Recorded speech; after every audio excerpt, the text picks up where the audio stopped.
joining us for this event that I believe will be very insightful for all of us. But as traditional, before I start, I'd like to hand over to the Executive Director, Abia. Paul, if you could make your opening remarks before we dive deep. Paul, over to you. 5 minutes. Yeah, actually, I don't have so much to say today. It's just to welcome participants to this great event. Mr. Gerard would have liked to be here today, but we've had some technicalities that he may not be able to make it. But if he does make it a bit later, that's well and good. I know a lot of you have been looking forward to, to hear from him. But he's scheduled to speak on the other weeks, the other coming weeks. So even if he does not make it today, we still have a chance to speak to him and hear him the other weeks to come. So I'd just like to welcome all of you to be part of this this great discussion today, and I hope that you will all, we are all going to learn from each other. Benjamin, thanks so much for making your time.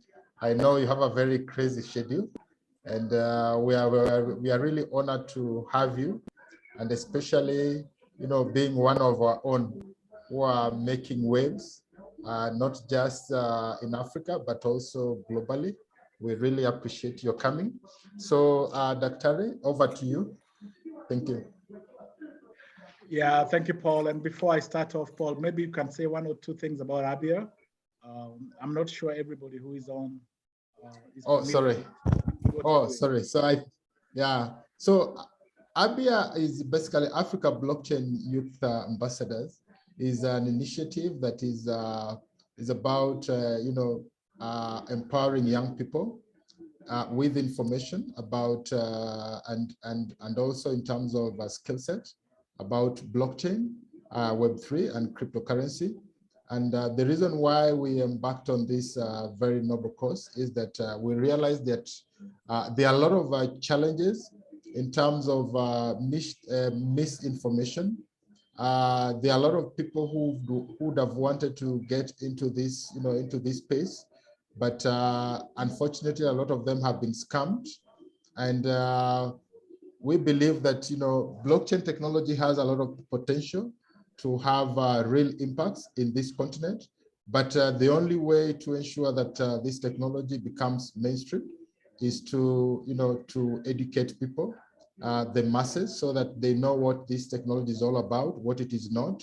And we are really banking on you young people that as you become goodwill ambassadors, you'll be able to spread the good gospel about what blockchain is and the potential that it has, to transform lives, to change the way things have been done to better things. Young people have been crying for, I think, the longest time that there are no jobs, that governments are not doing enough to create opportunities for you. I can assure you that this is one of those technologies that has the potential to create a lot of opportunities for young people. And even while you are still at the university, this technology, it creates a space whereby there are no barriers to entry.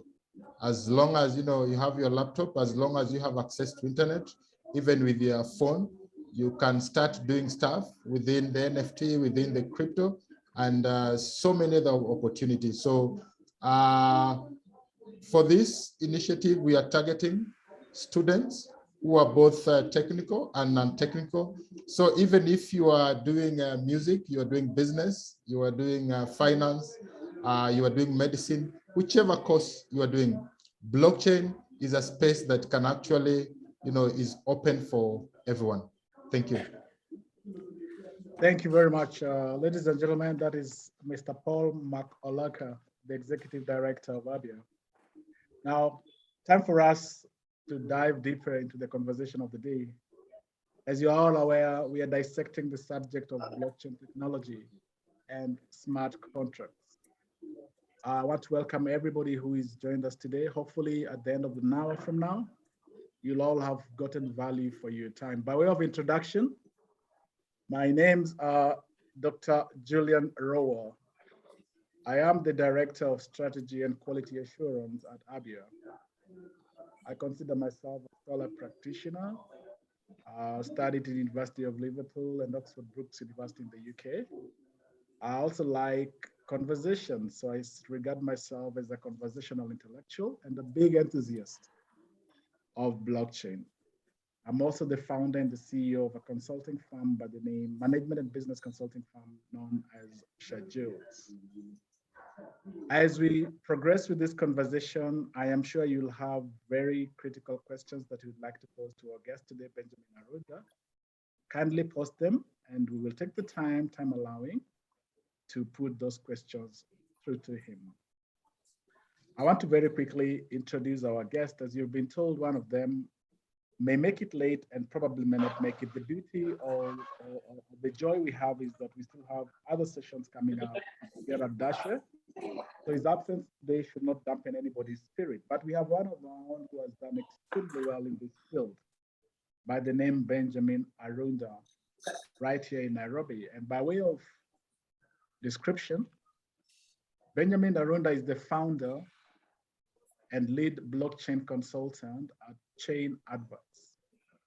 He is a leading consultant in enterprise blockchain, decentralized finance, what some of you would call DeFi, crypto business establishment and implementation of it across Africa and Asia's crypto market. He's also a blockchain smart contract expert.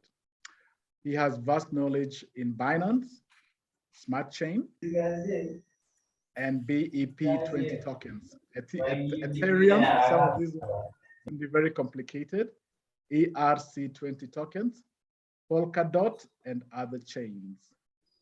He formerly headed the education and training strategy of the Blockchain Association of Kenya, BAK, and is the former East African ambassador and coordinator for Dash Digital Card via Dash Hub Africa. Benjamin Arunda, welcome to our session today. Thank you, Dr. Julian. It's really a pleasure to be here. Yes, and allow me, I'll give you just about 2 minutes. Just tell us something about yourself before we get into the deeper conversation. Benjamin, just 1 or 2 things about you that I may not have mentioned in the definition of you. Thank you, Julian. I think you've covered much of who I am.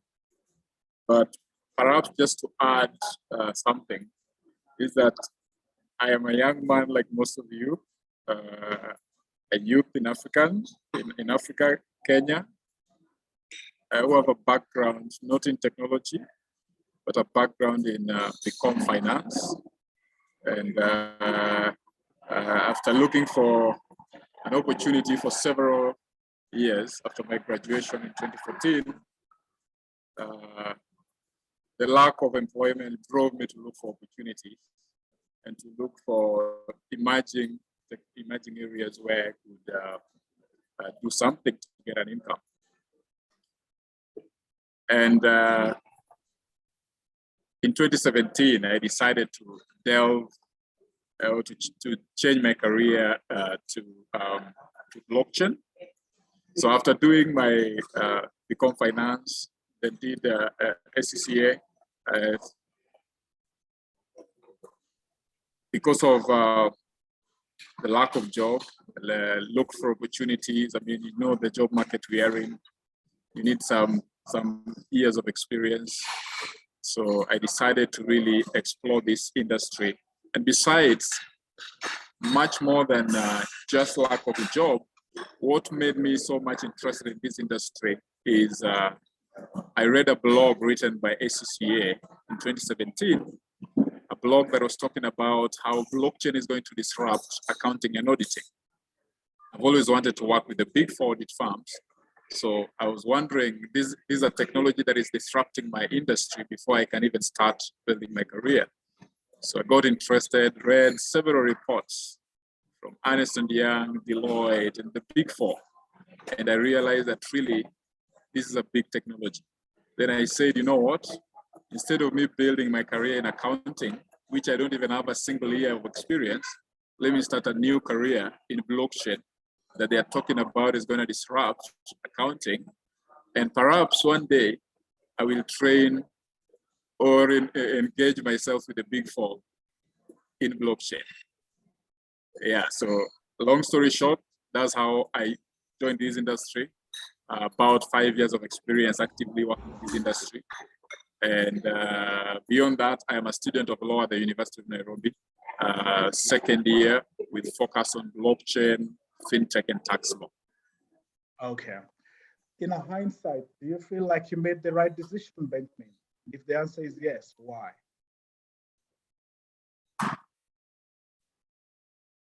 I didn't get you clearly. In a hindsight, Benjamin, when you look back, do you believe you made the right decision pursuing blockchain? If the answer is yes, why? Yeah, the answer is yes. I have no regrets, by the way. The only regret that I have is why I didn't start a little bit earlier than 2017. Yeah, why didn't I involve myself in blockchain and these emerging technologies perhaps in 2013 or why 2014? Perhaps immediately I graduated, I should have just proceeded to learn this technology. So I don't regret pursuing this industry. And that's why for me, it's always, I feel like we are already late. You're already late cutting a chunk of this industry. So you have to keep pace. You have to keep learning really fast so that you can recover any time you might have lost. So I really think I made the right decision. Fantastic, Ben. Now, Ben, please tell us about Chain Advice. Very briefly, Chain Advice, of which you are a founder. Tell us about it, very briefly. Yeah, thank you, Dr. Julian. Chain Advice is a blockchain advisory firm that I founded in 2019. So this is how I launched my career. After reading those reports in 2017, and I realized that this is an industry that has been here, this is a technology that is already moving. I realized that I was kind of late to become an industry leader in this industry. There are already people ahead. So I wanted something that would launch me into this industry. So I realized also that people who are in the industry then underestimated the technology and focused more on the crypto side, the speculation side. So I decided that I'm going to do a book on blockchain use cases across 14 different industries. And that's how I launched the book in 2018, December. That's how I launched myself into this industry. That's how I changed the career, because that book is what announced me. And after that, in 2019, I started doing a few interviews. I did one with BBC World News, Citizen, and a few others. And that's how it launched me to start now speaking to institutions, speaking to universities, talk to Daystar, University of Nairobi, and others. Pro bono, by the way, no single cent being paid, you get? So just training, just teaching about this. But then when it came to 2019, I realized I'm going to pay bills. I'm not going to do it pro bono for life. So I need to find out how best I can bring money from this. That's when I came up with Chain Advice, Blockchain Advisory. And since then, we've been able to consult for a number of institutions, including law firms, focused a lot on law firms, blockchain or crypto startups, as well as financial institutions. These are banks and NGO. Did at least one NGO on a short engagement. Yeah. So that's basically what Chain Advice is. It's just an advisory firm, end to end, by the way, which means we are able to guide you as to whether the solution that you want is really a blockchain solution or there are other solutions that exist other than blockchain. because there is an excitement about blockchain, and there's the thought that blockchain now should solve everything. So our role is to understand your problem and then advise you as to whether blockchain is the right technology for you, then guide you with regard to the model, which blockchain you're supposed to use, guide you with regard to costs, timelines, and as well with regard to the entire implementation process. Yeah. Thank you so much, Benjamin. That is very well articulated. Now, let me take you somewhere else. In your view, what is the status of blockchain uptake in Kenya, in your view? And you can compare it with Africa.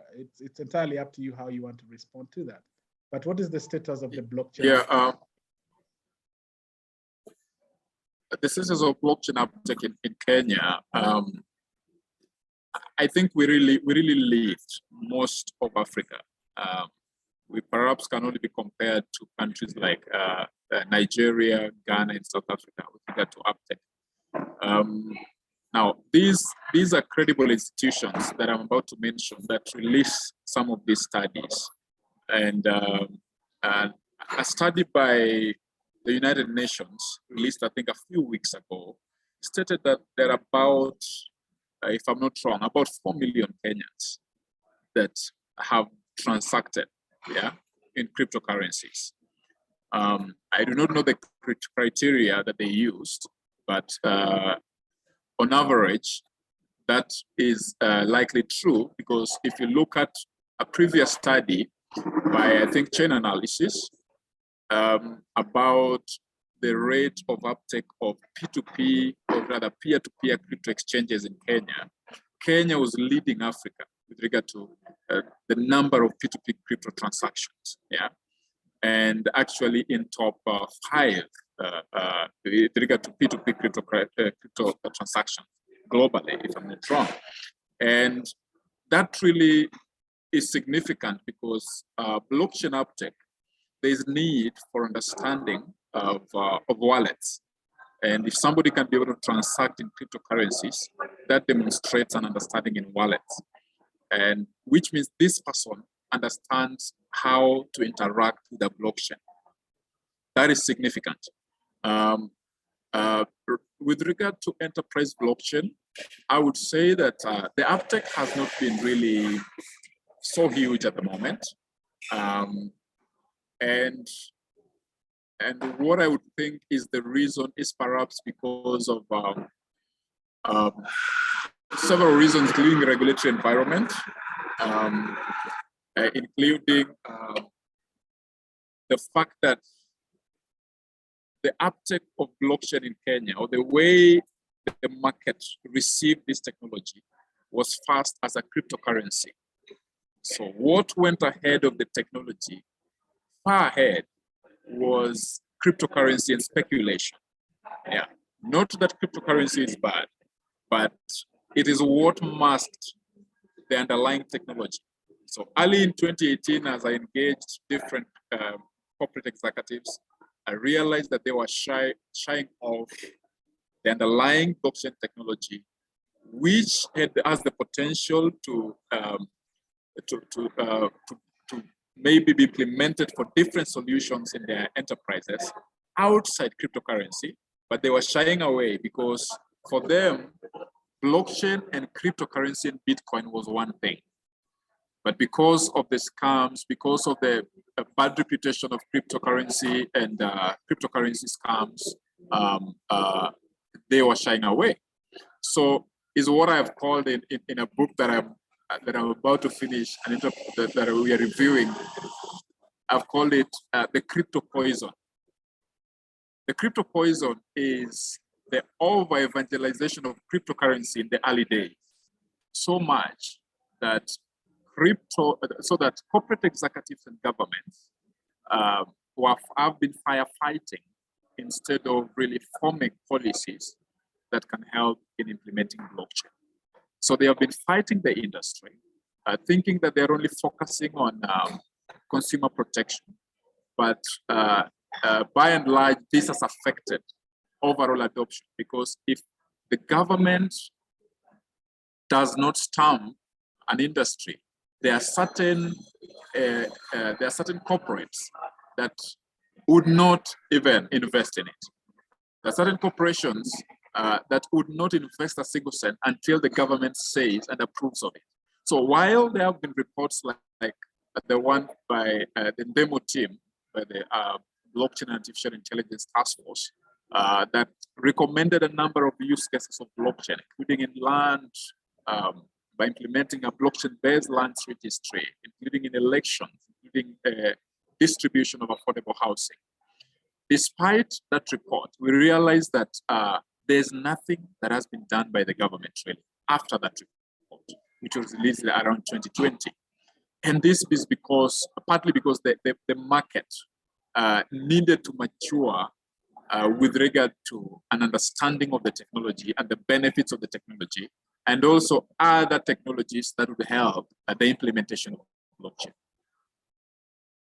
Very interesting, Benjamin. You've brought in some very interesting insights, but I'd like to follow through on the question of regulation. The regulatory framework that should be governing blockchain and the crypto space. Why has there been such a delay? It strikes me like the Kenyan government or the African governments do not have sufficient appetite for blockchain. Why are we saying that the regulatory framework is falling behind? What's the issue? The issue, Dr. Roa, is largely about a misunderstanding of what this technology is. And besides that, it is also the fact that this technology is so multifaceted, it becomes difficult to regulate. So that while you're trying to regulate the normal crypto that people knew in 2018, you're trying to regulate Bitcoin, Ethereum. Before you know it, there is DeFi, there is decentralized finance, yeah? And then while you are trying to formulate regulation for this, there you go, we have NFTs, yeah? And before you can finish on NFTs, all these things now are intertwined and they're working with metaverse and there is Web3. So the regulator is confused. They haven't even properly defined what a cryptocurrency is. Some think it is, some call it a digital asset, some want to call it securities, some want to call it a token. So there are overlaps with regard to regulation. So you don't know whether it should be the central bank to regulate it as a currency or whether it is the capital markets to regulate it as a security. Now, if you regulate it as a security, you open the market for other players to join in. Yeah.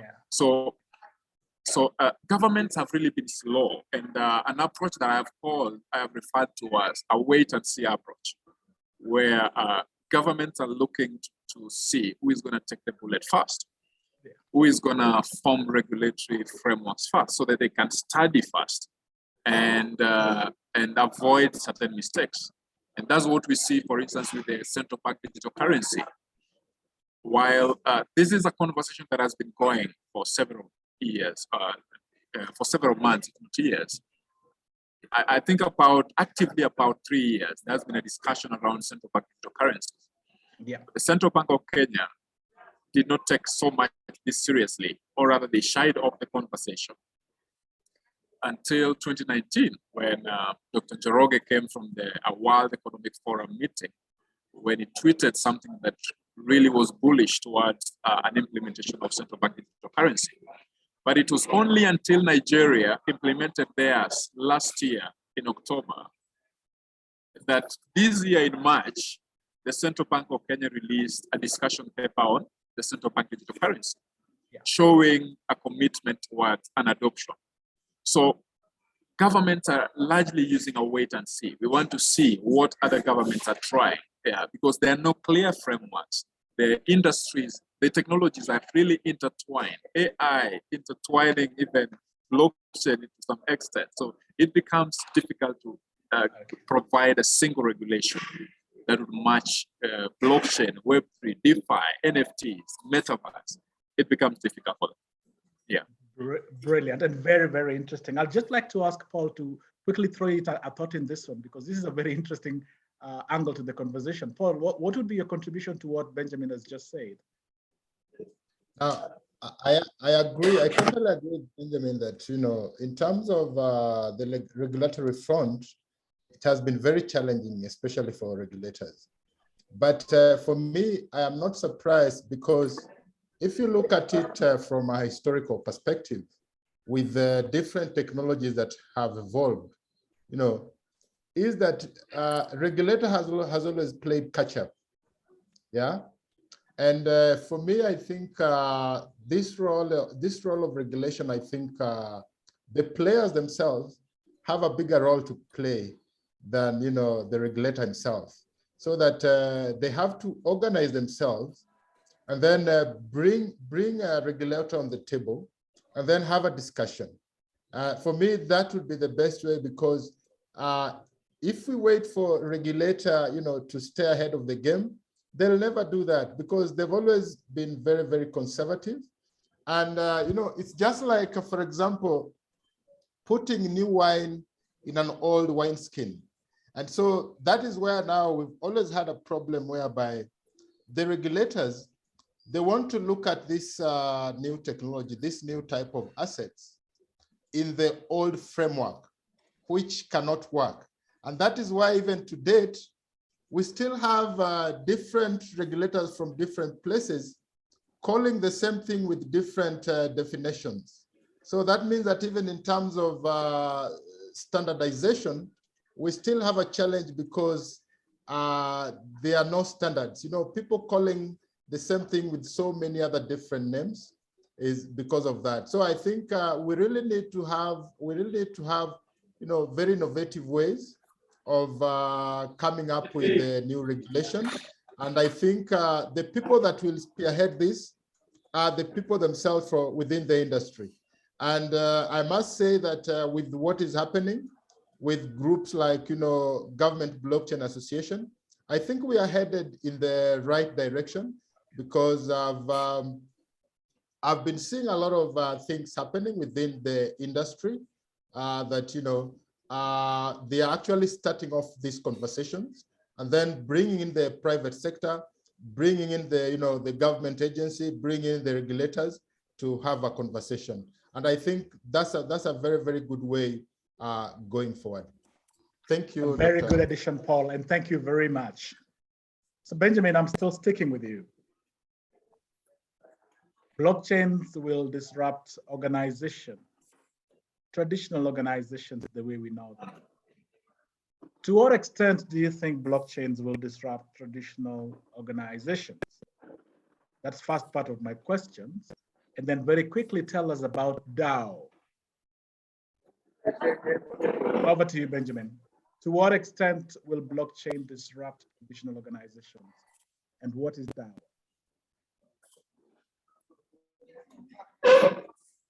Thank you, Dr. Roa. Yeah, traditional organizations have been with us for decades, of course, and indeed for centuries. But it's been clear that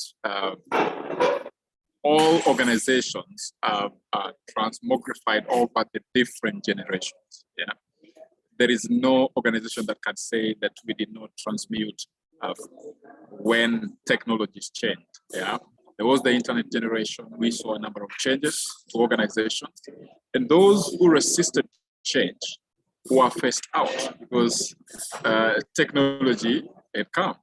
So I really think that we need to see blockchain in the same shape or in the same way we saw the internet. Blockchain is a revolutionary technology. In my book, Understanding the Blockchain, I put them together as revolutionary technology. Same way as the internet, these are revolutionary. Yeah. So if it is a revolutionary technology, what does that mean? Which means being the underlying technology, there are going to be several other technologies that will be built on top of this technology that will then disrupt different companies and different industries. Yeah. So we have the internet. Internet becomes useless if we cannot have email, if we cannot have WhatsApp, if we cannot have all these already simplified already evolved technology use, internet use cases that we can easily consume. So what blockchain is right now is that it has the potential, the revolutionary potential, which means it has the potential to phase out companies that does not adopt it at some phase. But that can only happen if companies, crypto startups, blockchain startups develop applications that are simplified and easy to consume. So right now, one major problem to adoption of blockchain by enterprises, by organizations, and these are traditional organizations. And today's traditional organizations have already implemented the internet. Yeah. So these organizations, the problem they're facing is the complexity of the technology. The technology is still quite complex. Yeah. They do not know how best to implement it. Yeah. The second part is a misunderstanding in the area, for instance, of data. Yeah. The fact that people believe that being a public blockchain, there's insecurity to the data, and everybody's gonna see my data, have access to the company's data, all that, and people do not know there are other forms of blockchain that can actually solve their need. Then a major problem, one thing that I consider a major problem, is the lack of interoperability. Are blockchain systems interoperable with systems in traditional companies today? If Benjamin Limited wants to implement blockchain, do I have to overhaul the entire industry, the entire company's technologies?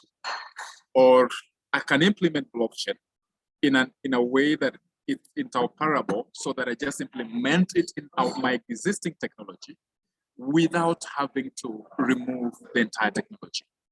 Then two last that allow me to mention is in the area of digital identity and in the area of consent, data. Yeah. On digital identity, the problem is this. If we want to implement blockchain systems, although there is the internet, there's still a lack of unified individual or single digital identities. So a solution that Singapore have tried to implement, by the way, where every citizen can be given a blockchain-based digital identity. That makes it possible for anybody who wants to implement, or any company that wants to implement a blockchain solution, to tap on a national digital identity system. So they don't have to rely on all these, all the entire processes of onboarding, freshly onboarding individuals into the blockchain, if there is a national digital. And this is something that can be implemented by even a consortium of organizations that can create their own digital identity system. Then lastly is the problem of consent. Right now we have a data commission. Now, if you look at the data privacy laws right now, including the GDPR, there is a problem with reusing data. So that if you collect data for one particular purpose, you are limited from reusing that data without consent on a different purpose. Now, if we have a national digital consent system, so that if Roa Medical has my data, if Roa Hospital has my medical data, and Alex Limited or Alex Pharmaceutical wants to use my medical data for pharmaceutical research, then I can be able to get on my app, yeah, just a pop-up. I can be able to get a way for me to actually confirm whether I allow Alex Pharmaceutical to use my data for research before Roa Medical can release my data. As it were right now, there are several companies in Kenya, particularly telecommunication companies, that are processing data to several levels without the consent of the user. Now, in the next phase where we are going to in adoption of the digital economy, we need to have proper digital identity and proper ways to get consent of the owner of the data. That will fast track the speed of blockchain adoption across organizations and governments. Fantastic. And you're to comment before I give Paul a moment to just react to the issue of disruption. DAO. When we talk about DAO, what should come to our minds? Benjamin.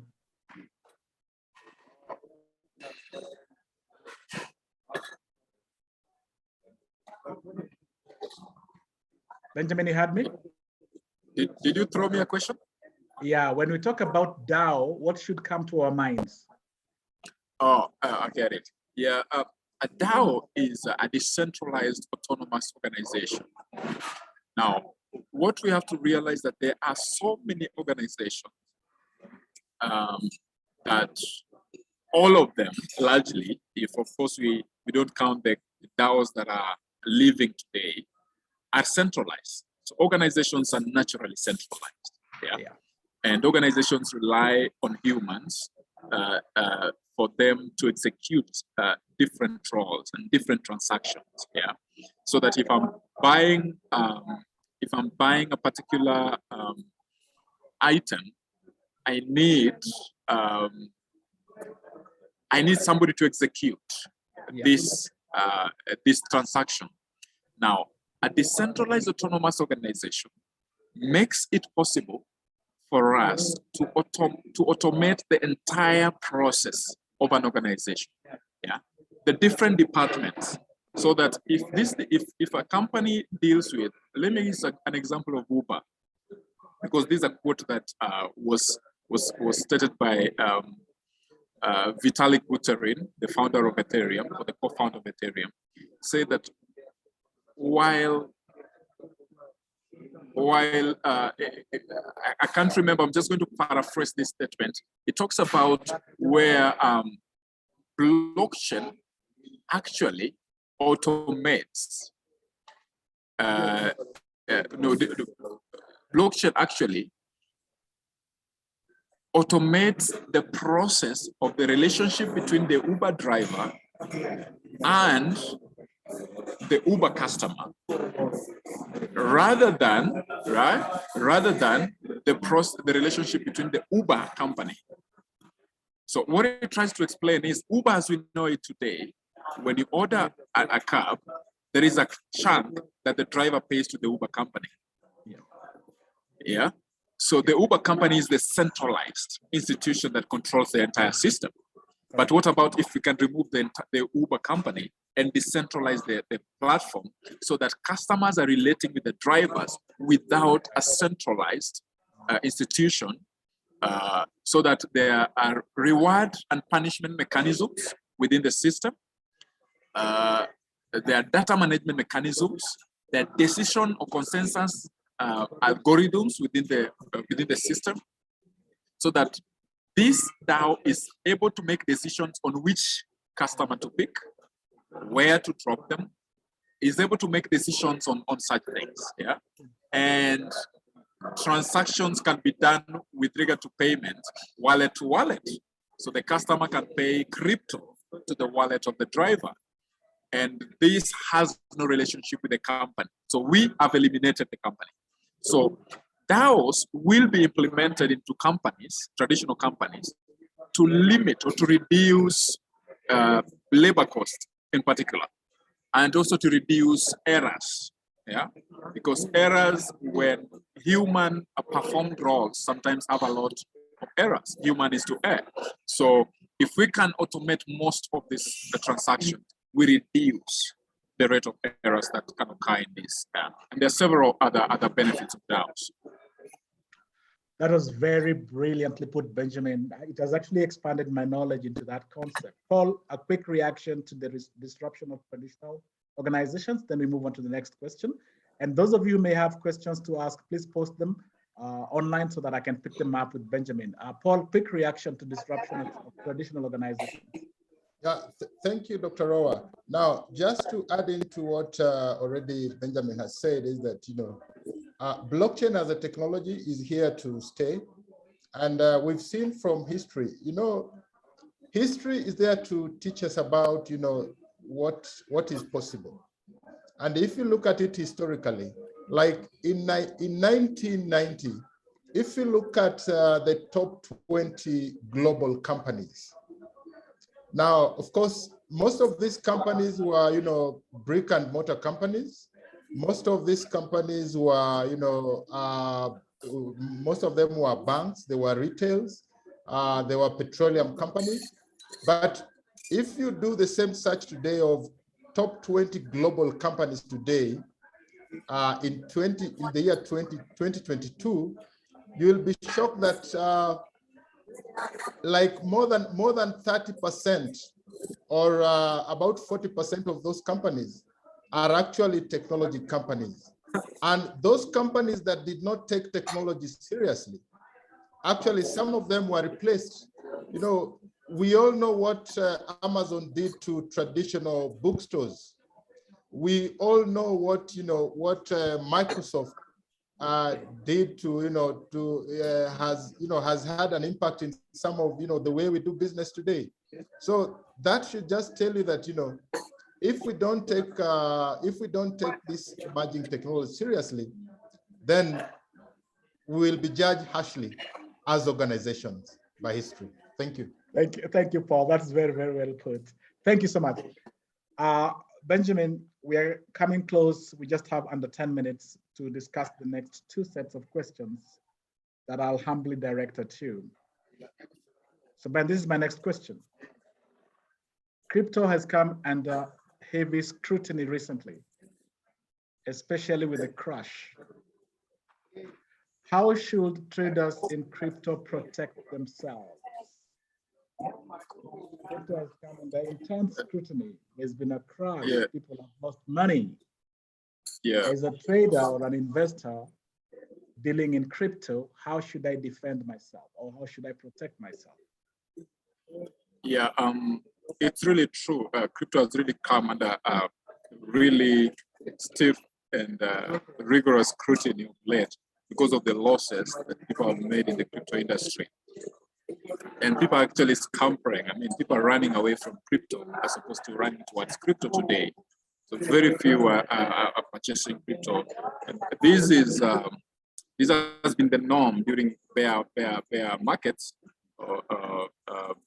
But this time around, the bear has really lasted longer than normal because the dynamics that bring about the bear are really different. There are different sentiments. Yeah.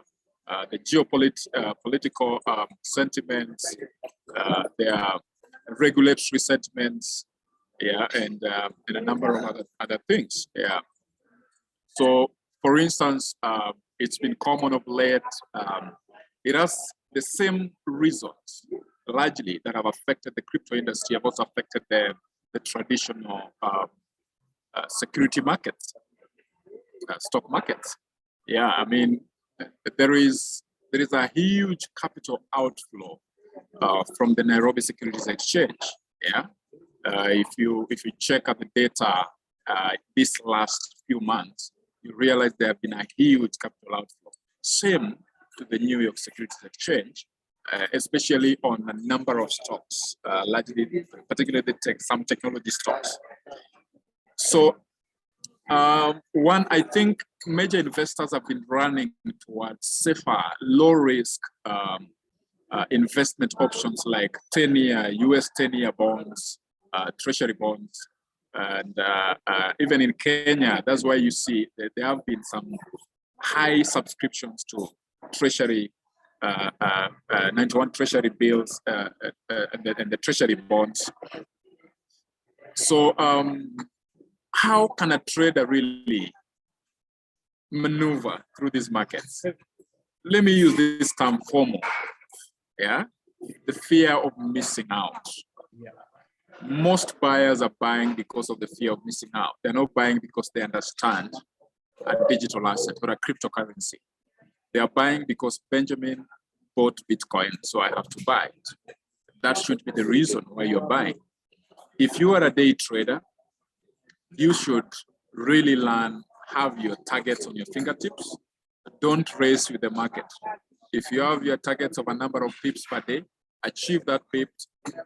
Don't get greedier, yeah, because the market is really harsh right now. The waves are really harsh, and it can swallow you. Second, it's important to diversify. Yeah. Remember the end goal. The end goal is not to invest in cryptocurrency. The end goal is to make money. Yeah. So let me use one quote by Warren Buffett. Although he's really not a fan of crypto so much, but he once said that number one rule in investing is never lose your capital. Yeah. And the number two rule, never break rule number one. Oh, yeah. So at most, never lose your capital. Protect your So you capital. have to have a model when investing in crypto of preserving your capital. Yeah. So take the capital that you want to invest entirely. I would advise if you have, for instance, 100,000 Kenya shillings or 1,000,000 Kenya shillings, take a certain percentage, put it in low risk, low risk, low yield, low risk, or low risk, low yield, or rather moderate risk and moderate yield investment assets like money markets. There are several options: unit trust, or a treasury bond, or a treasury bill. Put a portion of your investment there. Remember, the goal is not to invest in crypto. The goal is to make money. So you have to be wise in securing your capital. Then second, move to what I call blue chip cryptos. Blue chip cryptos, these are cryptos that have high market cap. That includes Bitcoin, Ethereum. Those are the two leading blue chip cryptos. They have high capitalization. So chances that you will lose your money in the medium term or in the long term is almost zero. Your money is secure. The prices may go down in the short term, but I mean, you have your capital, you will make your money. Those are blue chip cryptos. So a huge chunk of your investment, you should put it in blue chip cryptos. Then we have non-blue chip cryptos. These are solid cryptos that have really good projections, but their metrics are not as solid as Ethereum and Bitcoin, and their capitalization are also not as comparable. So these non-blue chip cryptos include some like, I consider XRP a non-blue chip crypto.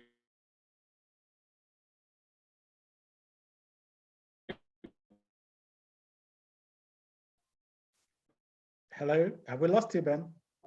Because of a number of metrics, a non-blue chip crypto, yeah, and even Solana, yeah, they're really good projects, but for some reasons their metric haven't solidified, in my view, compared to Ethereum and Bitcoin.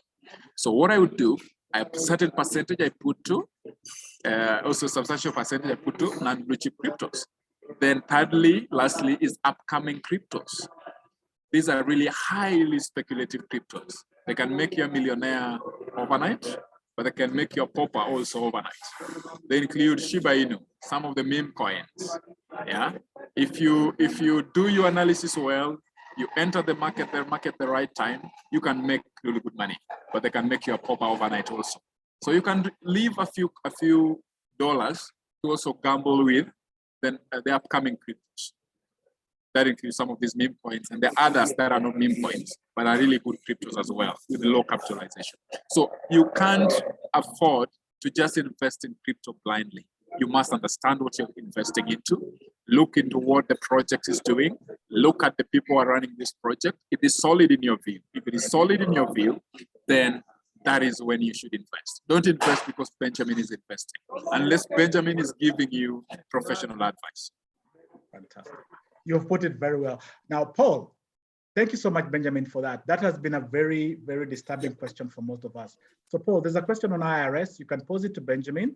And Benjamin, you'll just take about under a minute. And then I give a concluding question. And then we call it a wrap. Paul, there's a question. Can you pose it, please, to Benjamin on IRS? Benjamin, probably I think, you know, one of the conversations that has been going up there, especially with the, you know, with the regulators and companies, it seems like, you know, they give the impression that crypto is for, you know, is for criminal activities, is for people who want to evade taxes. So could we just probably shed some more light on that? Yeah. Crypto, if I got your question right, crypto as related to taxes? Yeah. Okay. Yeah, there is a conversation around crypto and taxes, and these are the two conversations. One, the regulator thinks people really run away from paying taxes. That's why they transact in crypto. And two, the regulator would like to tax crypto activities because the value flowing in cryptocurrency is really high. It's in hundreds of billions of dollars. But the regulator cannot tax crypto before they provide proper regulation. You can't tax what you do not regulate. Yeah. So it is still difficult to provide clear taxation for crypto gains. Some jurisdictions have already provided a framework, regulatory framework for taxing cryptocurrencies. Even in the US, different states treat it differently. Some treat gains or profits from crypto as capital gains. Therefore, they are taxed under capital gains tax. Some still do not entirely tax it. And generally, most jurisdictions still do not have a framework for paying tax with crypto or paying crypto tax on crypto activities. There are jurisdictions that accept payment of tax using cryptocurrency. And so there's still a lot of confusion around that conversation, around that topic, and that I believe that will develop over the years. Thank you very much, Benjamin. Paul, I believe that question has very ably been answered. I personally have been educated because that's another area that I'm looking at. I want to really thank you, Benjamin. Our hour is as good as done. You have been very articulate and you've given us such amazing and in-depth insights on what the world of blockchain and crypto is all about. Before I let you go, I'll be asking you one more question for the benefit of our audience. What resources for learning can you refer them to? What resources of learning can you refer our audience to so that they can keep engaging with the subject? That will be my final question, even as I thank you so much for being gracious enough to be with us this afternoon. Over to you, Benjamin. Thank you so much, Dr. Roa, for that question. Yes, I would say that right now, and Paul would buttress my point on this. We are in the university of the internet. Yeah, so I believe the first thing, if you want to do something in blockchain cryptocurrency, you have to decide which direction you want to take. First, you need to have the general understanding of blockchain. So if you still don't have a good idea, I would advise you start with YouTube. Start with a YouTube video, a few YouTube videos, get a rough idea of what this thing is. Then after that, look for courses that you can take. There are several courses on Udemy, free courses that you can take. And beyond free, I would advise you to put in some resources in learning. Invest in your learning. So there are also paid courses on Udemy and Coursera. And there are others. There are several platforms providing courses right now.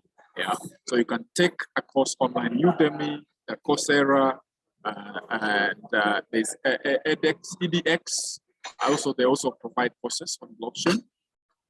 And I believe Abia will also provide a catalog for the community with regard to, and that's why we really, Paul, I really appreciate you taking this and running with it, because this industry, there are still a few, people are still confused, especially those who are trying to find a footing in their career. And to find an organization as Abia that is going to really bring some order in the learning and bring some order in the resources is really going to be helpful. So I really appreciate it for the opportunity. Thank you, Dr. Roa. Thank you, Paul, for the opportunity. It was really a pleasure. And the attendance was good.